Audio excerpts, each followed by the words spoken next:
Hi, welcome to my channel. My name is Angela. Please remember to like, subscribe, and share. Before I get started, I want to go over my disclaimers. If you are in immediate danger, please call 911 or you can reach out to the domestic hotline at 800-799-SAFE, 800-799-7233. And for mental health resources, reach out to NAMI at 800-950-NAMI, 800-950-6264, and you can also text at 741741. With that being said, please remember to like, subscribe, and share. So for the past few days, I talked about how to know that you're in an abusive relationship, even if the person is not putting their hands on you. Now that you're in this relationship and the beatings has started, don't allow it to continue. The first time this person hits you, sometimes they can control it with just a slap or a busted lip, but then it can end up, the first time could be the worst time. So don't allow this to continue. Once it happens, make a plan, a safe way to get out. Most times I know that abuse is fueled by drugs, such as alcohol or other drugs, but just by the person's nature. So it's not always drugs or alcohol. It could just be their nature.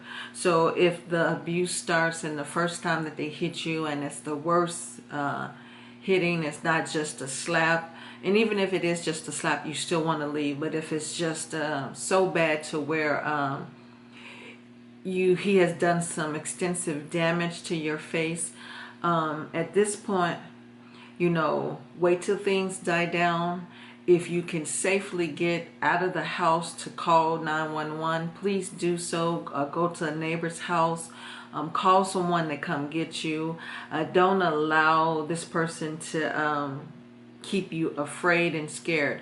Sometimes they'll stay and just try to blame you for this and pretend like they're trying to help you. Sometimes they'll get embarrassed and leave the home. And 9 times out of 10, they're going to leave the home because of the beatings, and they're so embarrassed and they don't know how to face you. This is all a fake. This is all to make you feel a certain way. So whenever it's safe to do so, get out of the house. And number 2, call the police. Do not let this go unnoticed.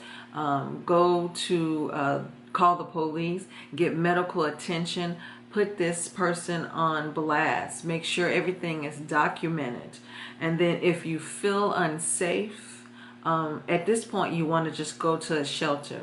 I know for the last few days I've been pushing a shelter, and I understand, like I said before, that it's the hardest thing to just get up and leave everything, but you have to think about your safety, and if you have a child with this person, don't let them guilt you back into, well, I want to see my child. Get them in the system. The best way to do that is to call the police and then go to the shelter. And with number 3, get a restraining order. The shelter will help you in every way that they can with the restraining order. If you call the police, they're going to also ask you if there's somewhere you can go. You can simply say no, because you don't want family to get involved with someone like this unless your family is willing to ride or die for you.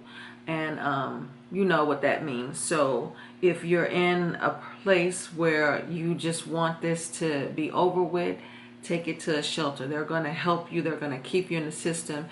And this person is not going to have access to you easily. And number 4, make everyone aware of what's going on. Don't let the shame of it all keep you quiet. If you have a job, talk to them. Now, most jobs have it to where you can work from home. With this kind of abuse going on, they will work with you. Most of them will. And if not, then I suggest you start looking for another job, and the shelter can help you with this. But most times, if you make your employer aware of what's going on, they're very sympathetic with you, and they will help you. You just have to be willing to be open. And number 5, Do not go back to this person. Don't allow them to call you and make excuses for their behavior. Cut off all contact. Don't let them threaten you if you have a child together, saying that they want to see the child. At this point, his behavior is suggesting that he's ready to snap, and you don't want to put your child or your children in harm's way. So you do whatever it takes to stay safe. Don't take calls from this person. Don't let them guilt you back into coming to them. And whenever you do have contact, make sure you report it. But I suggest that you go to a shelter. That's the safest place for you, especially in this day and age. And number 6, go dark. Change your numbers. Change your routine. If you're not going to go to a shelter, stay on top of the restraining order. If this person somehow finds you because they know where you work, make sure that you, like I said before, make everyone aware. Make it to where if he comes on the property, that he's going to be arrested. And if you can, move out of your apartment. So like I say, I'm going to still push the shelter thing. The best thing to do is go to a shelter. They can help you. So go dark, change your routine. If you have children that are in school, make the school aware. Daycare, make them aware.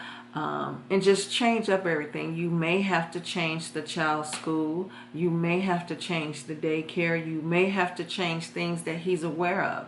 So because you don't want this person to have any contact with you. If they can't find you, they can't hurt you. And I know this may seem extreme, but you have to think about what's been in the news recently for the last few years. It's just ramping up. So whatever it takes to save your life or someone you know life, do whatever it takes. And because you can get things, you can get a job at the end of the day. If you have to talk to if you're renting a place and you have to talk to your landlord, I do know they will let you out of the lease because of this, and you can go elsewhere. So if the abuse is really bad and you know that it's really bad and you know that this person has went over in the deep end, then you have to take really drastic measures. You can't allow this person to get away with this. And even if it was just a simple slap, get up and leave. Don't wait around for it. And just because the beating may have not been as violent as I just described, a slap can be just as bad. You never know what this person is up to, so you still want to go and do the same steps. And if you don't feel you need to leave and go to a shelter, then by all means stay safe and change your routine.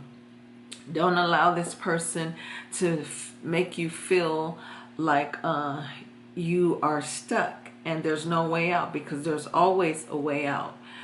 You just have to be willing to take the chances and go down different avenues. And by all means, go to Spirit, go to the Most High, and He will protect you. I'm not saying everybody else didn't, but I'm giving you steps that you want to take. And I see that a lot of people want to go back and hear what they have to say. You don't want to even hear anything. You don't want to get calls. You don't want to talk to this person. You want to cut it off.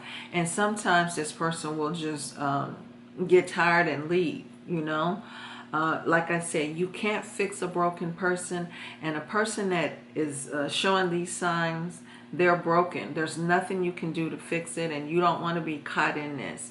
If you know someone that's going through this, please try as best to help them as much as you can without putting yourself in harm's way, and suggest some of the things that I've talked about.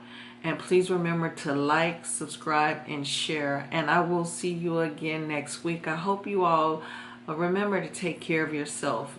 Don't allow anyone to make you feel a certain way because you're getting out of something that's not healthy. Keep in mind that every day is a new day, and whenever you get out of a relationship like this, then you can hold your head up and you can share your experience with someone else.